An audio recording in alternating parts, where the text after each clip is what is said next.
Yo guys, it's CFB. Welcome back to a brand new video. Welcome back to the channel. Today it's Crystal Palace 1, Chelsea 1. Chelsea dropped points once again in a game where we should be picking up points. That's the reality of the situation. Before we do get into the match review, please like, subscribe, hit the bell notifications to know if I ever upload a video. Also, first link in the description to my streaming channel, my second channel. Go and check those out. Be very much appreciated. I should have a second channel video coming out tomorrow, so be ready for that. Anyway, let's jump straight into it because, look, I'm not happy again. In fact, I'm frustrated.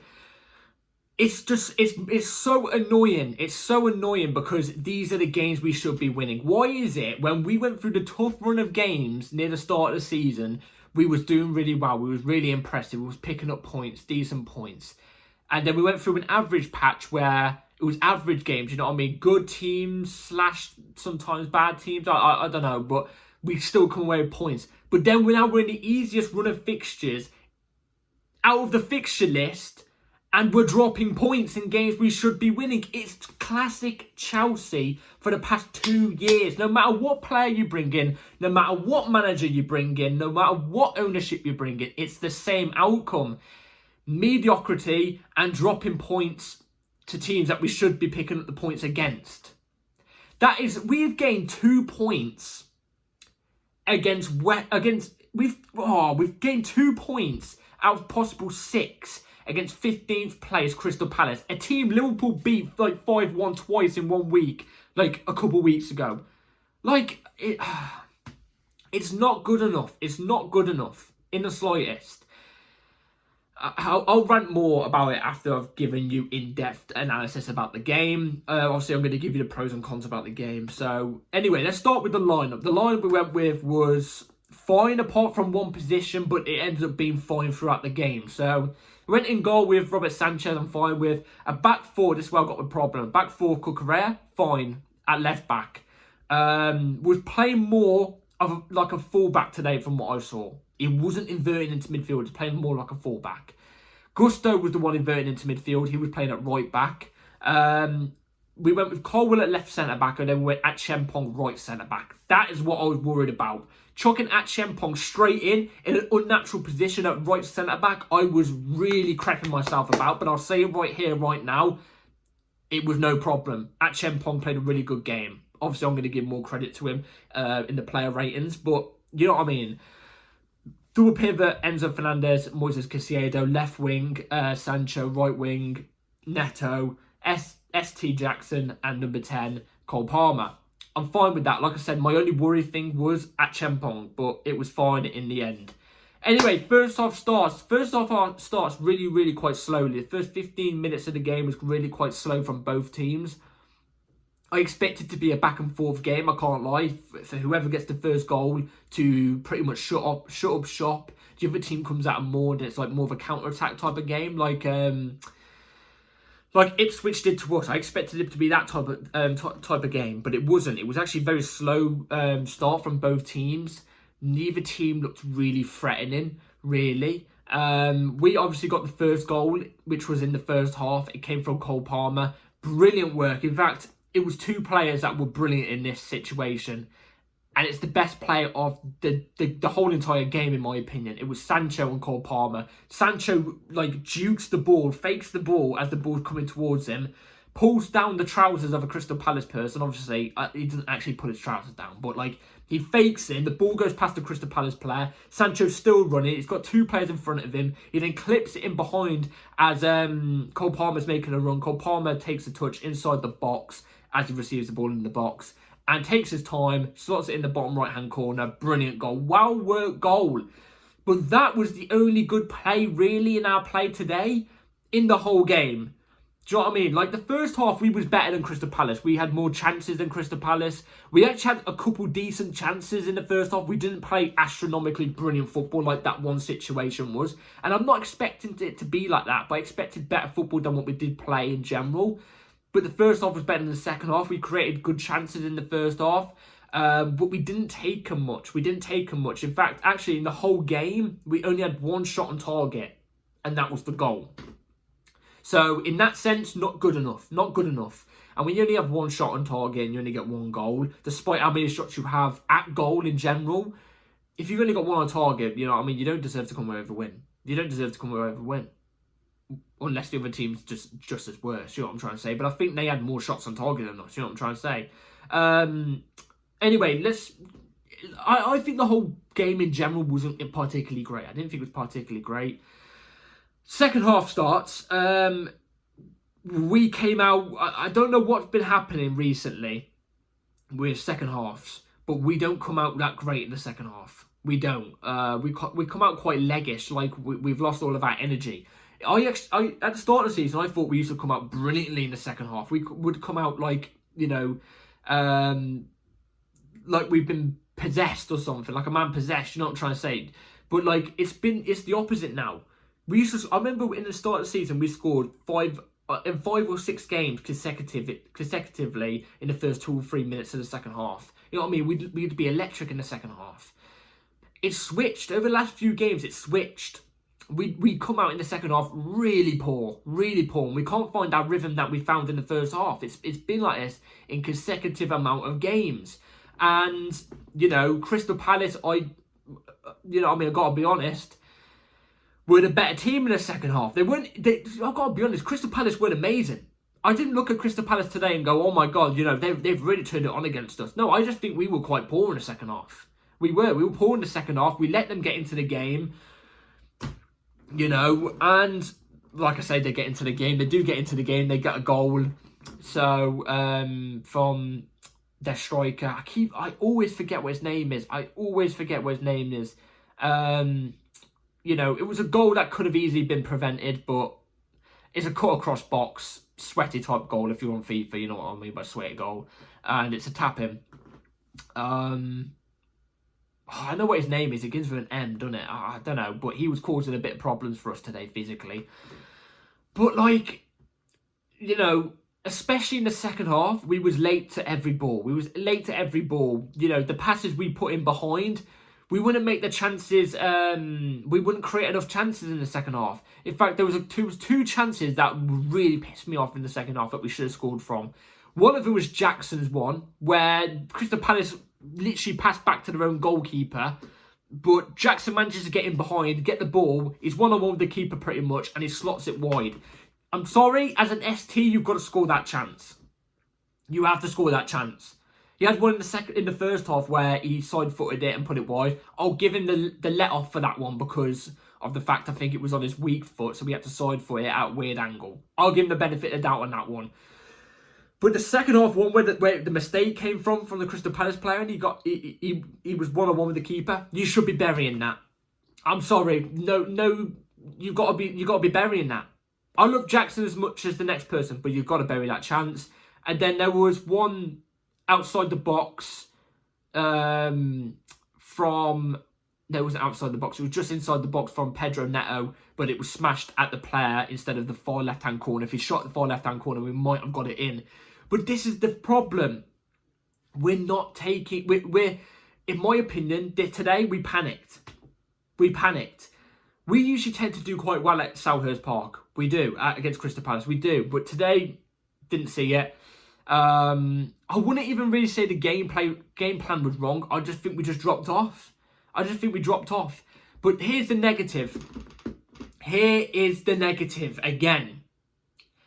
82nd minute or the 80th minute was one of the two in between that timeline was our first substitute.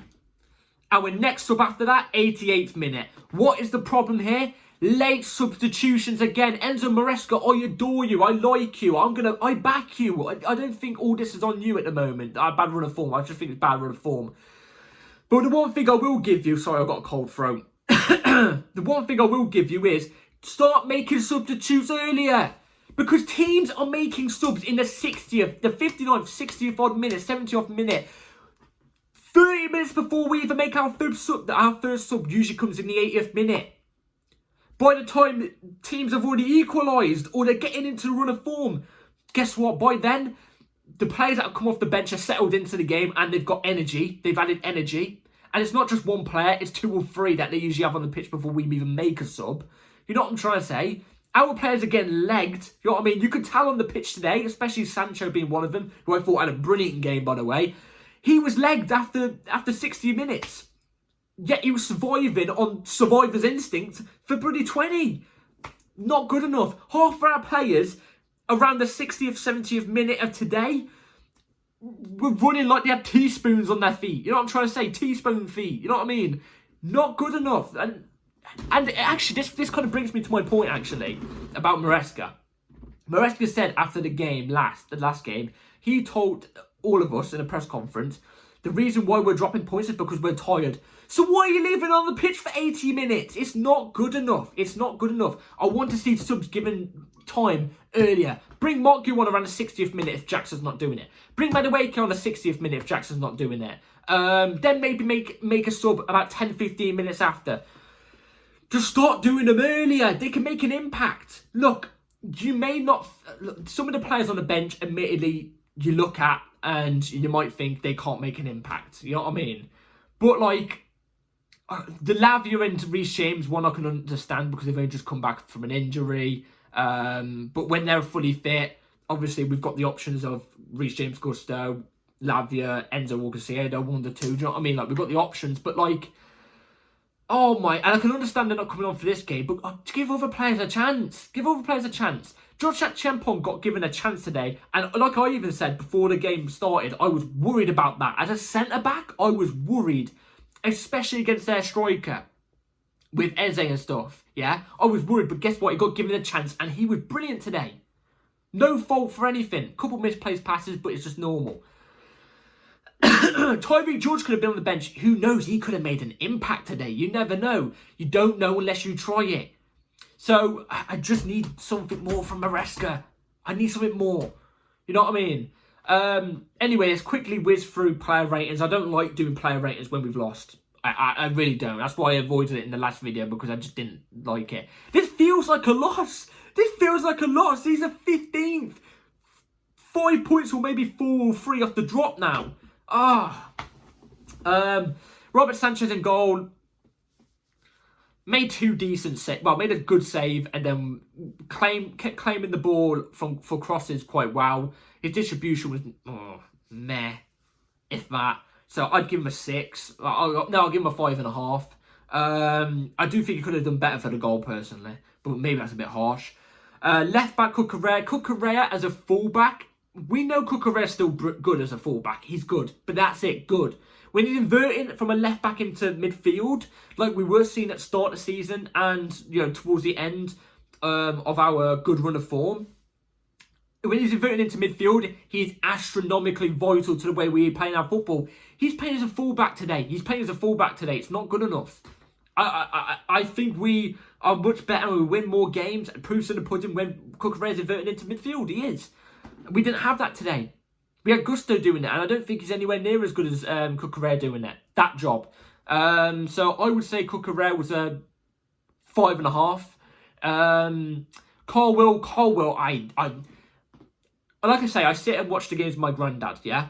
We're all, you know, proper Charles Blue running down our veins, everything, you know what I mean? Like, we watch every game non-stop. But we both say this. Is either Colwill's heavily overrated. He was getting to a good run of form for a little bit, and then he's gone now back to heavily overrated. His misplacing passes, his passes aren't as beneficial. They're few and far between. And what I mean by that is he doesn't put any successful passes through anywhere near as much as what he did before. And he's jogging. Has he got an injury? That's another thing. He's either heavily overrated or he's got an injury. Because he's jogging slowly. It seems like he don't care. Do you know what I mean? He's complaining before the goal's even gone in. He was complaining before the goal couldn't even gone in. He could have prevented it if he didn't stop shrugging his shoulders. It's not good enough. It's not good enough. I think 5. Josh Acheampong I thought was really solid. You've got to take into account it's his first proper game, first debut I think it is in the Premier League. And he's playing out of position. He's a right back, not a centre back. And he got thrown straight in against Crystal Palace, who... I get it, they're 15th in the league, but we should be beating them. But still, their striker can cause them problems, especially how he's a big unit, you know what I'm trying to say. But Josh Acheampong kept it quite tidy today, quite neat and tidy. Couple misplaced passes, got outstrengthened from off the ball like very few times. It was like 2 times. But overall, I thought it was really, really good today. I'll give Josh I think you've got to take his age into account. I'll give him a 6. I thought he was really solid. Right back Gusto. Gusto was was alright. I'll give him a 5.5. I think he was okay. He didn't do anything spectacular, but he was okay. Linked up with Neto quite well at times on the right hand side. Enzo Caicedo. Enzo, I thought was really decent as well. I don't really think he put a foot wrong. He was getting stuck in really well. Didn't do those line breaking passes like he would usually do, or the switches from one end of the pitch to the other end of the pitch, long ball. He wasn't doing that, but he was just keeping it nice and tidy, getting stuck in, breaking down their attacks at times, getting interceptions. I thought he was decent today at that, so I'll give him a 6. Because Caicedo was getting caught on the ball a couple times, especially towards the end of the second half, towards the end of the game. Bar that, didn't really misplace passes, didn't really make any line-breaking passes, didn't really get a shot off. He only got one shot off and it was just wide, and that was like the start of the second half. I'll give him a 5.5. I didn't think he was brilliant today, I've got to be honest. Sancho off the left. Sancho, I thought was brilliant. I actually thought Sancho was really, really good today. I was really impressed with him. Like that little juke he did to get past that one player without touching the ball. He goes past the player and the assist is brilliant. Sancho was doing that so much in the first half. And we were creating chances from it. That most successful thing was Sancho doing that. You know what I'm trying to say? We were very successful from him doing that. It's just a shame that he gets leggy very early, you know what I'm trying to say? Because if he didn't, he'd be very beneficial. Where does he create the most chances? When he's picking the ball up in the opponent's box. Brilliant. I say it was a 6.5 for me today. I thought it was really good. Just a shame he faded off so early. Cole Palmer, I thought had a good game. Got a goal. Did 2 brilliant line-breaking passes where he picked the ball up in the 10 position, especially one where he played to Jackson. Picked the ball up in a perfect 10 position. Turned as soon as he turns in the split second, straight pass through. I think on the control, he controls it and then he passes it straight to Jackson, and Jackson's through on goal. But then he gets tackled or the shot gets blocked, one of the two. But it was an inch perfect pass. Cole Palmer's brilliant doing that type of stuff. Really well worked finish as well. I think with the whole forward line, the whole team fading off in the second half, there's not much really Cole Palmer can do, is there? You know what I mean? He can't do much when the whole team's pretty much off. You know what I mean? So I'll give Cole a 6.5 as well. I say Sancho is currently my man of the match right now, though. Man of the match. Neto was, I thought was really good today. I thought he was positive. He was positive at times. There's also a couple negatives about him. Like, I thought his pace started to fade off in the second half, which is understandable, but I still expect him to beat Crystal Palace's fullback. Walkers or something like that. Walkers? I don't know what his name is. Walker's Pete? I don't know what it is. But his pace started to fade off at times. There was times where he'd shoot, like he'd panic on the ball and he'd shoot, where I reckon he could take maybe one more extra touch, maybe juke it past the player, cut in, and then get a shot. But sometimes he just goes straight for a shot. I don't know. I'd say he was a 5.5, 5.5. Jackson. Not good enough. Really not good enough. He's not getting involved in the game anywhere near as much as I want him to. He's not picking up the ball and doing those turns to set us up on a counter-attack anywhere near enough. He did it one time today and it was successful, but he didn't do it anywhere near enough. He was getting bodied off the ball so easily. Very, very, very lightweight. Very lightweight. And look, I want him to be involved in the game. I want him to drop deep, maybe link up the play or whatever. But I've noticed, I don't want people to come in there and say, oh, what do you expect Jackson to do? If he's not a box-dominant striker and you don't want to go and drop back and link the play, what do you want him to do? I want him to do whatever he can do. If he could drop back and link the play, cool, I'm fine with that. I know he's not a box-dominant striker, that's why. But when he tries to be a box-dominant striker, it's not working. He gets bodied off the ball. He doesn't win the headers that well. You know, he's not getting his foot stuck in enough. You know what I mean? You know what I'm trying to say? So I don't think it was good enough today. You should have buried one of those chances. You got to bury one of those. Anyway, I'd give Jackson a 4.5. I don't think it was good enough. The subs, I'm not even going to rate the subs. They came on too late. Mark Gouand, Madueke. I wish they came on earlier. But they were the right subs for the right people, though. So people came off and the people came on was the right subs. But they were just 15, 20 minutes too late. You know what I'm trying to say? Anyway, it's annoying, frustrating. Another draw. That means top 4. We've made top 4 look even difficult now. We're making top... It's not over. I'm not saying top 4's over, by the way, before people start getting at me. I'm not saying top 4's over. Top 4's well and truly on, and we should be getting top 4, and I expect us still to get top 4. Do you know what I mean? With the players we've got, the squad that we've got, the way we played overall this season, I expect it to still happen. But we've made it tougher, man. Because these easy run of games, we should be picking up 3 points in. Especially today, and especially the last game. But we have to make it tougher, don't we? Must improve. Must improve. Anyway, that's it for today. Let me know in the comments down below what your opinions are on the game. Like, subscribe, everybody. Take care. And I'll see you in the next video.